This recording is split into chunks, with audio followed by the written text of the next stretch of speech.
আজকে তো রবিবার, তাই আজকে তো স্পেশাল কিছু রান্না হবে না। আর এটা তো দেখে বুঝতেই পেরে গেছে অনেকে এটা কি। এটা হলো মাশরুম, যেটা আমি নিয়েছিলাম গতকালকে, মানে স্মার্ট বাজারে গেছিলাম তখন নেওয়া হয়েছিল। এটা তো কি বাজার করেছি সেটা তো তোমাদের সাথে শেয়ার করা হয়নি। বেশিরভাগ রান্নাঘরেরই জিনিস নিয়েছি, সেই জন্য আর সেরকম দেখালাম না। আর কিছু খাওয়ার জিনিস নিয়েছিলাম। এই মাশরুমগুলো আমি নিয়েছিলাম 2 প্যাকেট। আজ থেকে প্রায় 1 বছর আগে নিয়েছিলাম। তখন করেছিলাম একটু ভাজা টাইপের, পেঁয়াজ টেল দিয়ে ভাজা করেছিলাম, যেটা খেতে খুবই খুবই সুন্দর হয়েছিল, মানে টেস্টি হয়েছিল। তো আজকে সে ভাজাটা করব না, আজকে করব মাশরুম মশালা, মানে একটু নতুন কিছু ট্রাই করব। ভাজাটা তো খেয়েছি, একটু মশলা টাইপসটা একটু ট্রাই করতে হবে। সেই জন্য প্রথমে 1 প্যাকেট নিয়েছিলাম, ভাবলাম 1 প্যাকেট দিয়ে 4 জনের কী হবে, 2টো প্যাকেট নিয়ে নিই। 4 জন আছি, মানে সবার মানে অল্প অল্প করে যে খেতে হবে সেটা যেন না হয়, কারণ এটা টেস্টি একটা জিনিস। তো ওই জন্য আর কি 2 প্যাকেট নিয়েছি। আর 2 প্যাকেটে সত্যি বলবো রান্না করেছি, মানে 4 জন খেয়েও বেঁচে গেছে। ভেবেছিলাম কম হবে, যেহেতু ভাজাটা করেছিলাম না, তখন কম হয়ে গেছিলো। আর এটা যখন মশলা করলাম, এটা মানে 4 জন খেয়েও শেষ করা গেল না। তো মাশরুমটা প্রথমে আমি ছাড়িয়ে নিয়েছিলাম। আর যেটা গোল টাইপের থাকে না, সেই মাশরুমটা আমাকে একদম ভালো লাগে না। এটা আমি সত্যিকার বলবো, খোঁজাখুঁজির পরে 1 বছর পরে এই মাশরুমটা আমি পেয়েছি, যেটা পাতার মতো থাকে। এটা আমাকে বেশি টেস্টি লাগে গোলটার থেকে।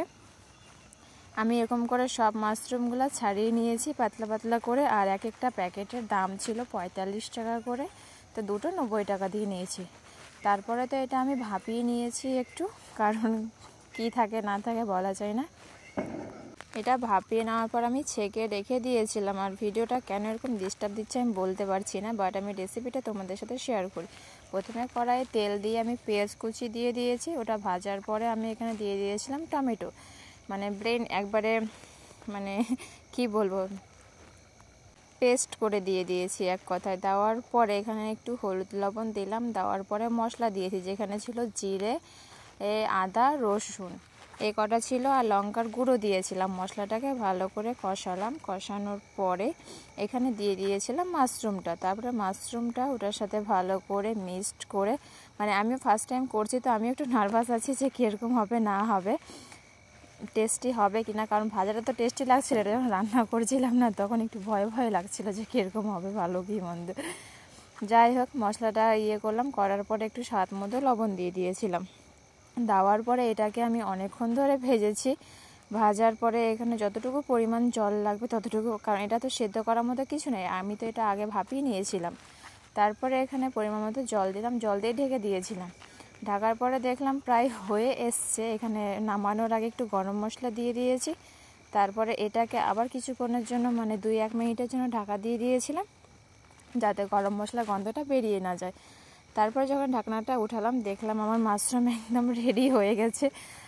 আমি মানে যখন মাকে টেস্ট করতে দিলাম, তখন বলল যে না, ফার্স্ট টাইম হিসাবে হয়েছে, কিন্তু ভাজার মতো সুস্বাদু হয়নি, কিন্তু হয়েছে, খাওয়া যাবে। যাই হোক, ভাবলাম নেক্সট টাইম হয়তো আরও ভালো হবে।